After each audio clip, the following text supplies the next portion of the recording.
چین نے پیر کے روز لیول 3 خود کار ڈرائیونگ ٹیکنالوجی سے لیس 2 الیکٹرک سیڈان ماڈلز کو سڑکوں پر لانے کی منظوری دے دی ہے۔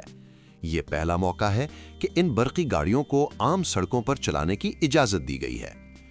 وزارت صنعت اور انفارمیشن ٹیکنالوجی MIIT کے جاری کردہ بیان کے مطابق یہ ماڈلز چانگان آٹوموبائل اور BAIC موٹر کے ذیلی برانڈ آرک فاکس نے تیار کیے ہیں۔ چانگان کی گاڑی ٹریفک کے دباؤ کے دوران 50 کلومیٹر فی گھنٹہ تک کی رفتار سے ایک ہی لین میں خود کار طور پر چلنے کی صلاحیت رکھتی ہے۔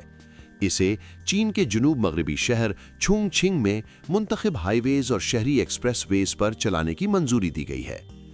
آرک فاکس کی گاڑی بیجنگ میں مخصوص ہائی ویز اور شہری ایکسپریس ویز پر 80 کلومیٹر فی گھنٹہ تک کی رفتار سے خود کار ڈرائیونگ کر سکتی ہے۔ خود کار ڈرائیونگ کو لیول 0 سے لیول 5 تک 6 درجوں میں تقسیم کیا جاتا ہے۔ جتنا لیول بلند ہو، ٹیکنالوجی اتنی ہی جدید اور ذہین ہوتی ہے۔ لیول 3 کو مشروط خود کار ڈرائیونگ کہا جاتا ہے، جس میں گاڑی خود کار طور پر ڈرائیونگ کے متحرک امور انجام دیتی ہے، تاہم ضرورت پڑنے پر انسانی ڈرائیور کا موجود ہونا اور فوری طور پر کنٹرول سنبھالنے کے لیے تیار رہنا لازمی ہوتا ہے۔ حالیہ برسوں میں چین خود کار ڈرائیونگ کے فروغ کے لیے سرگرم رہا ہے۔ ستمبر میں حکومت نے ایک ورک پلان جاری کیا جس میں لیول 3 گاڑیوں کی پیداوار کے لیے مشروط منظوری کے خد و خال بیان کیے گئے۔